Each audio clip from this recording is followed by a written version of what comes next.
తాకట్లో ఉన్న మీ బంగారాన్ని విడిపించి ఆ రోజు ఆన్లైన్ రేటుకి కొంటాం. Sharma gold company.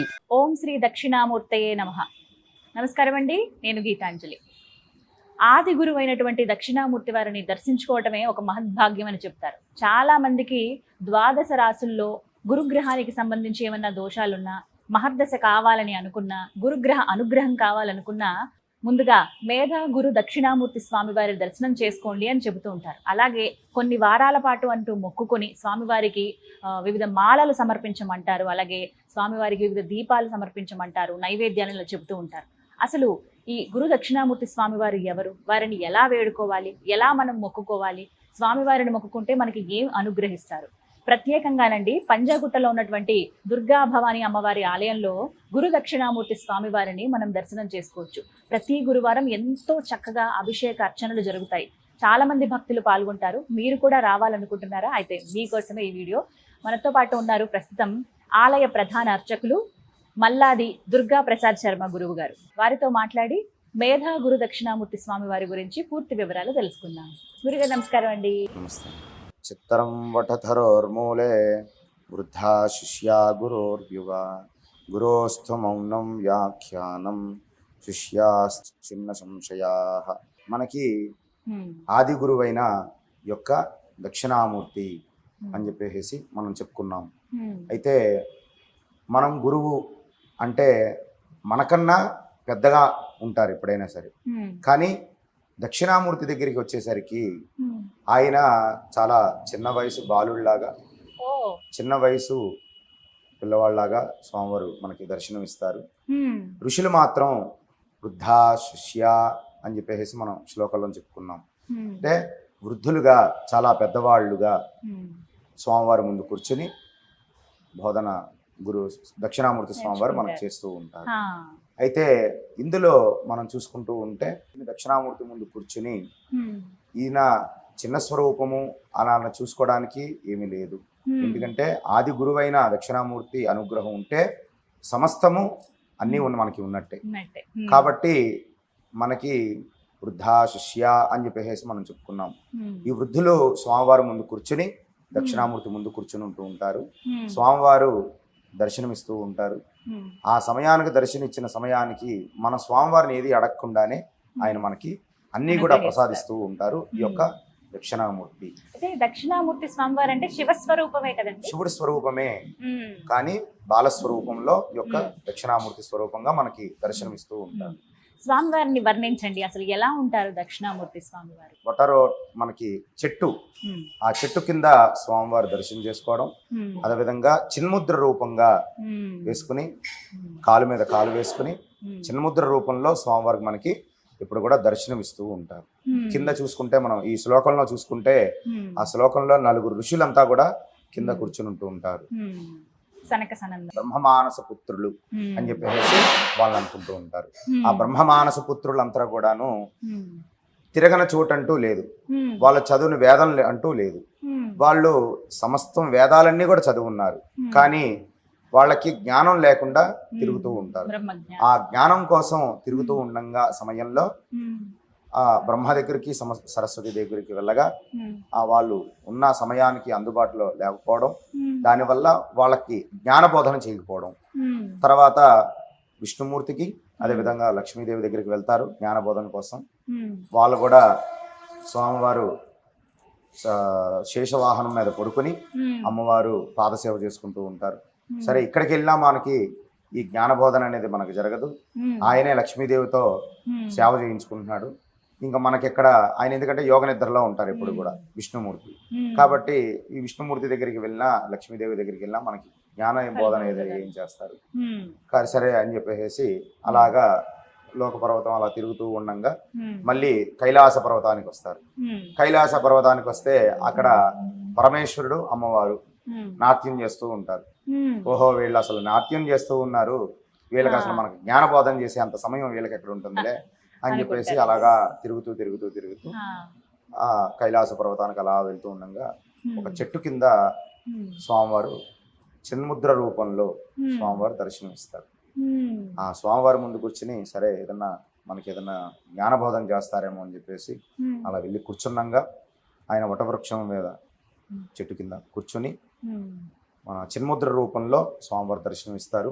ఉమ్, ఆయన ముందు కూర్చోగానే ఉమ్, సమస్తము వాళ్ళకి జ్ఞానబోధన అనేది ఆ, సంపూర్ణంగా వాళ్ళ దగ్గరికి వెళ్ళిపోతుంది. ఈ జ్ఞానం నోరు విప్పి ఏం చెప్పరు. నోరు విప్పి సమాధానం మౌనంలోనే. ఏది కూడా మనకి చెప్పరు. ఎందుకంటే ఆ. మౌనం వ్యాఖ్య అని చెప్పేసి మనం శ్లోకంలో చెప్పుకున్నాం. ఉమ్, ఆ మౌనం నుంచే సమాధానం చెప్తారు దక్షిణామూర్తి. ఉమ్, కాబట్టి శిష్యులందరూ కూడా అలాగే కూర్చున్నారు. ఉమ్, వృద్ధులు, ఆ వృద్ధుల ముందు స్వామివారు చాలా చిన్న స్వరూపం, ఉమ్, చిన్న స్వరూపము, కానీ ఒక రకంగా చూసుకుంటే ఆయన ఆది గురువు. అది గురు. ఉమ్, కానీ ఈయన వృద్ధులేమో చాలా ముసలివాళ్ళు అయిపోయి ఎన్నో వేదాలు చదువుకుని ఈ విధంగా బ్రహ్మమానస పుత్రులు ఇదంతా కూడా ఉమ్, ఇలా ఉంటారు. కానీ ఆది గురువు అయిన వారు దక్షిణామూర్తి చిన్ముద్ర రూపంలో చాలా బాల స్వరూపంలో ఉమ్, ఈయన మనకు దర్శనమిస్తూ ఉంటారు. ఉమ్. అసలు ఆ దక్షిణామూర్తి స్వామి వారిని ఎలా సేవించుకోవాలండి?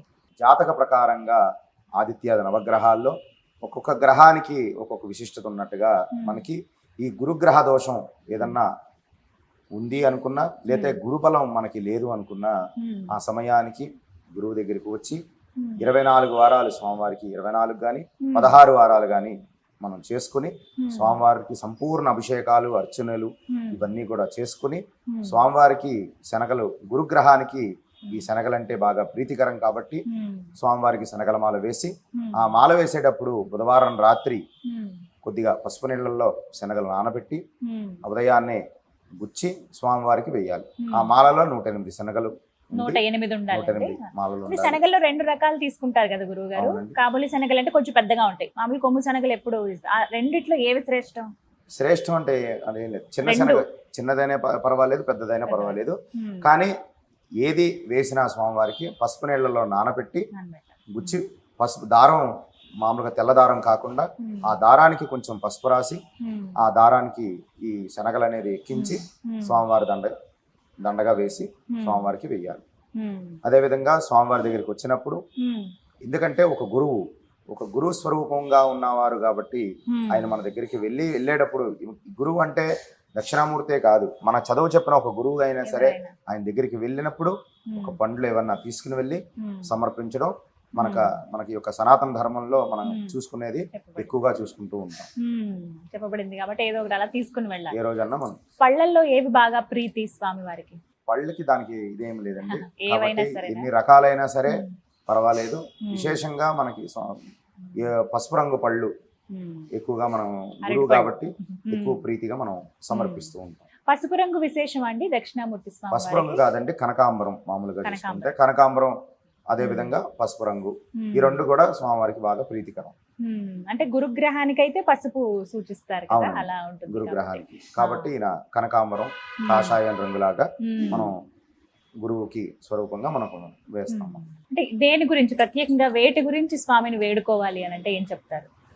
గురువు దగ్గర మనం దీని గురించి మనం వెళ్ళి అడగాలి, దీని గురించే కోరిక తీర్చి, అన్నీ అందిస్తాం. ఒకవేళ దాని గురించే వెళ్ళాలి అని మనం ఎప్పుడు కూడా మనం అనుకోవాల్సిన అవసరం లేదు. ఎందుకంటే ఒక గురు స్వరూపం అంటే ఉమ్, గురుగ్రహం అనుగ్రహం ఉంటే ఉమ్, సమస్తము అన్నీ మన దగ్గర ఉన్నట్టే. ఎందుకంటే ఒక చదువు, ఒక గురువు అనుగ్రహం ఉంటేనే ఉమ్, ఒక చదువు వస్తుంది. అన్నీ. చదువు వస్తే మంచి ఉద్యోగం, డబ్బు, పదవి, స్థాయి, దానంతట అవే అన్నీ ఇవన్నీ ఒకదాని తర్వాత ఒకటి ఇచ్చేది ఎవరయ్యా అంటే ఒక ఉమ్. ఆది గురువు అయిన మనకి దక్షిణామూర్తి. ఉమ్, కాబట్టి ఈ దక్షిణామూర్తిని ఆరాధన ఎవరైతే చేస్తారో ఉమ్, జాతక ప్రకారంగా వాళ్ళకి ఎన్ని గ్రహాల దోషాలు ఉన్నా సరే ఉమ్, ఆ గ్రహ దోషాలన్నీ కూడా పోయి గురుగ్రహ సంపూర్ణం ఉంటే ఉమ్, సమస్తము అన్ని ఉద్యోగం పరంగా కానీ, ఉమ్, చదువు పరంగా కానీ, అదేవిధంగా పదవి ప్రకారంగా కానీ, ఉమ్, లేకపోతే ఒక సంతానం బాధ కానీ, పుత్ర సంతానమే కానీ, ఉమ్, అదేవిధంగా చదువు కానీ, జ్ఞాపశక్తి జ్ఞానం కోసమే కానీ ఉమ్, సమస్తము ఆ దక్షిణామూర్తి దగ్గరికి వచ్చి ఉమ్, ఇది నాకు కావాలి అని అడక్క ముందే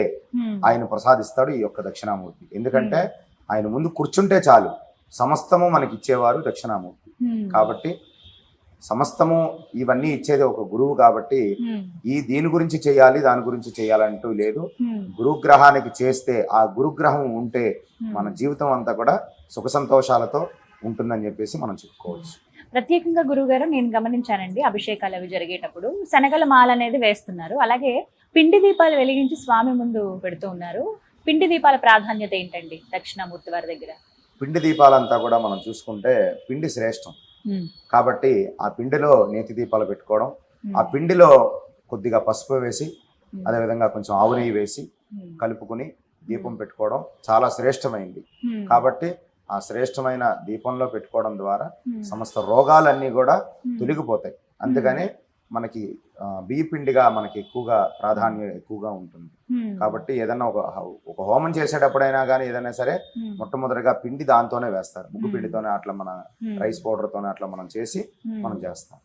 అందుకే చాలా మంది వారాల లెక్కన నేను గమనించానండి. అసలు ఎన్ని వారాలని మొక్కుకోవాలి, ఇంట్లో నియమం అంటూ ఏమన్నా ఉంటుందా దక్షిణామూర్తి స్వామి వారికి? అదే మనం చెప్పుకున్నట్టుగా స్వామివారికి ఎన్ని వారాలు చెయ్యాలి అని చెప్పేసి మీరు ఒకటి సందేశం అడిగినారు. గురువారం పూట అలాగా ఒక 16 గురువారాలు లేదా 24 గురువారాలు చేసుకోవడం చాలా విశేషం. ఆ 24 వారాలు ఎలా చేయాలి అని అంటే, మొట్టమొదటి వారము ఇక దేవాలయానికి వచ్చి ఇక్కడ స్వామివారిని ఎవరైనా అడిగితే ఆ స్వామివారి ఎలా తెచ్చుకోవాలి, ద్రవ్యాలు ఏమేమి సామాగ్రి తెచ్చుకోవాలి ఏంటి అనేది కూడా అన్ని మనకి చెప్తారు. ఆ విధంగా సామాగ్రిని కూడా ఏర్పాటు చేసుకుని మొట్టమొదటి వారము చాలా విశేషమైన ద్రవ్యాలన్నీ కూడా ఉంటాయి. ఆ విశేషమైన ద్రవ్యాలు అభిషేకం, పంచామృతాలు, జ్యూసులు, అదేవిధంగా స్వామివారికి పూలదండలు, పంచ సమస్తం ఇంకా చాలా ద్రవ్యాలు ఉన్నాయి. ఈ ద్రవ్యాలన్నీ కూడా మనం సమకూర్చుకుని ఆ అభిషేకానికి మనం అభిషేకంలో పాల్గొని ఈ యొక్క అభిషేకం సామాగ్రిని కూడా తెచ్చుకుని స్వామివారికి అభిషేకం చేసుకుని అదే విధంగా 24 దీపాలు పెట్టుకుని ఆ వారం సంపూర్ణంగా మనం పూజా కార్యక్రమాన్ని కూడా మనం చేసుకుంటాం. ఆ తర్వాత వారం నుంచి ఒకవేళ చాలా దూరం నుంచి వచ్చేవారు ఉన్నారు మన దేవాలయానికి, చాలా దూరం నుంచి వచ్చి ఉన్నవారు. కాబట్టి వాళ్ళ సమయానికి మనం అభిషేకం కూడా చాలా కొద్దిగా 8 గంటలు 8:30 ఆ సమయానికి మనం మొదలు పెడుతున్నాం. ఎందుకు స్వామి ఉదయాన్నే మొదలు పెట్టచ్చు కదా, అయిపోతుంది కదా అని చెప్పేసి అనుకుంటే దూరం నుంచి వచ్చేవారు ఉన్నారు. కాబట్టి వారి కోసం మనం 8-8:30 ఆ సమయానికి మనం పెట్టుకున్నాం. అభిషేకం అంతా కూడా అంతా అయ్యేసరికి అభిషేకము, అలంకరణ, అర్చన అయ్యేసరికి 12-12:30 ఆ సమయం మనకి అవుతుంది. ఈ సమయానికి మొత్తం అంతా కూడా పూజా కార్యక్రమం అన్ని అయిపోయి తీర్థ ప్రసాదాలు అందరూ కూడా తీసుకుంటారు 12 ఆ సమయాన్ని. అలాగా ఈ మొదటి వారం చేసేవారు సంపూర్ణ అభిషేకం చేసుకుని దాని తర్వాత ఏదైతే ఉందో రెండో వారం నుంచి 2 దీపాలు స్వామివారి దగ్గర పెట్టుకోవడం. మొదటి వారం 24 దీపాలు పెట్టాలి, రెండో వారం 2 దీపాలు, మూడో వారం 3 దీపాలు, 4వ వారం 4. ఇలా వారాలు పెరిగే కొద్దీ దీపాలను పెంచుకుంటూ వెళ్ళడం శ్రేష్టం. మళ్ళీ చివరికి 24, మళ్ళీ చివరి వారం వచ్చేసరికి 24 వారం. 24వ వారము మొదటి వారం మనం ఏ విధంగా మనం స్వామివారికి అభిషేకం ఎంత విశేషంగా చేసుకున్నామో అదే విశేషంగా మనం అభిషేకం చేసుకోవడం, దాన్ని సంపూర్ణంగా చేసుకుని దాని తద్వారా ఉద్యాపనంగా ఏదైనా చేసుకోవాలనుకుంటే ప్రాయశ్చిత్తంగా దక్షిణామూర్తి మూలమంత్ర హోమం అని చెప్పేసి ఉంటుంది. ఇక్కడే ఆలయంలోనే దక్షిణామూర్తి హోమం కూడా మనకు జరుగుతూ ఉంటాయి. ఎక్కువగా 24వ వారం చేసుకుంటారు. చివరిలో కొంతమంది మొదటి వారం చేసుకునేవారే ఆ రోజే హోమం మొదలు పెట్టుకుని వాళ్ళ అనుకూలంగా చేసుకుంటారు. ఎందుకంటే మనం చూసుకుంటే ఈ కలియుగంలో పూర్వం ఒక యుద్ధాలకు వెళ్ళేవారు. యుద్ధానికి వెళ్ళినప్పుడు ఈ రాజులంతా కూడాను స్వామివారికే కానీ అమ్మవారికే కానీ ఏ రూపంగా ఏ యుద్ధానికి వెళ్ళాలి, ఒక్కొక్క యుద్ధానికి ఒక్కొక్క ఫలితం ఉంటుంది. అలాగా ఒక్కొక్క భగవంతుని చేస్తే ఒక్కొక్క ఆరాధన. అలాగా ఆరాధనలో కొంతమంది అందరూ కూడా చాలా మంది హవనం చేసుకుని అక్కడికి వెళ్ళేవారు. వెళ్ళిన తర్వాత విజయం సాధించి వచ్చేవారు. ఎందుకు అనంటే యజ్ఞో వై సర్వా దేవతా అని చెప్పేసి మనం వేదం చెప్పింది. యజ్ఞంలో సర్వదేవతలందరూ కూడా నివసిస్తూ ఉంటారు. వాళ్ళకి ఆహారమే అక్కడి నుంచి వెళ్తూ ఉంటుంది. కాబట్టి మనం వేసే ద్రవ్యం ప్రత్యక్షంగా ఈ యజ్ఞేశ్వరుడు తీసుకుని హుతాసనుడు అనే ఒక వాహనం ఎక్కి ఆ యజ్ఞేశ్వరుడు తీసుకెళ్లి పైన భగవంతుడికి అందజేస్తాడు. ఫలానా రోజున ఈ యొక్క హోమం చేస్తున్నారు కాబట్టి వాళ్ళ మనోభీష్టం ఏదైతే ఉందో వాళ్ళు తీర్చండి అని చెప్పేసి మనం చెప్పుకుని ఆ ద్రవ్యం అంతా కూడా భగవంతుడికి అర్పించేది యొక్క యజ్ఞేశ్వరుడు. కాబట్టి ఈ యజ్ఞకార్యం ఎప్పుడైతే మనం చేసుకుంటామో తప్పకుండా విజయం ప్రతి దాంట్లోనూ విజయం సాధిస్తాము అని చెప్పేసి మనం చెప్పుకోవచ్చు. ఈ విధంగా 24 వారాలని చెప్పారు. ఇప్పుడు ఒకవేళ మధ్యలో ఏమైనా అడ్డంకి వచ్చింది అనుకోండి గురువు గారు, అప్పుడు అక్కడి నుంచి తప్పించి లెక్కించవచ్చా, కంటిన్యూ చేయొచ్చా? ఇప్పుడు 4 వారాలు అయిన తర్వాత అడ్డంకి ఏమైనా వచ్చిందని, అది ఏదైనా కావచ్చు, అది మహిళలకే కావచ్చు, ఇంట్లో ఏదైనా ఇబ్బంది ఏదైనా కానీ, ఆ తర్వాత 5 నుంచే లెక్క పెట్టాలా? 5 నుంచి మొదలు పెట్టాలి, మళ్ళీ మొదటి నుంచి అవసరం లేదు. అలా 24 వారాలు అయితే పూర్తి చేయాల్సి వస్తుంది. 24 తర్వాత అంటే ప్రత్యేకించి నైవేద్యం ఏమన్నా సమర్పించాలా స్వామివారికి? శనగల ప్రసాదం శనగల ప్రసాదంగానే స్వామివారికి అర్పిస్తూ ఉండాలి. ఇది చాలా విశేషం అండి ఇక్కడైతే. అసలు దక్షిణామూర్తి స్వామివారిని ఏమని వేడుకోవాలి, ఎలా వేడుకోవాలి, ఆయన మంత్రం గాని శ్లోకం గాని అందరూ పఠించుకునే విధంగా? అందరూ పఠించుకునేది అయితే దక్షిణామూర్తి స్తోత్రం అని చెప్పేసి మనకి ఆన్లైన్ లో కూడా పుస్తకాల్లోనూ వాటిలోనూ అంతా కూడా దొరుకుతుంది. దక్షిణామూర్తి స్తోత్రం చదువుకోవడం ద్వారా సమస్తము మనకి చాలా పురాణాల్లో అన్నిటిలోనూ మనకి ఉంది దక్షిణామూర్తి విశేషం కూడా. అదేవిధంగా దక్షిణామూర్తి శ్లోకాలు అవన్నీ కూడా మనకి దక్షిణామూర్తి స్తోత్రంలోనే ఉంటాయి.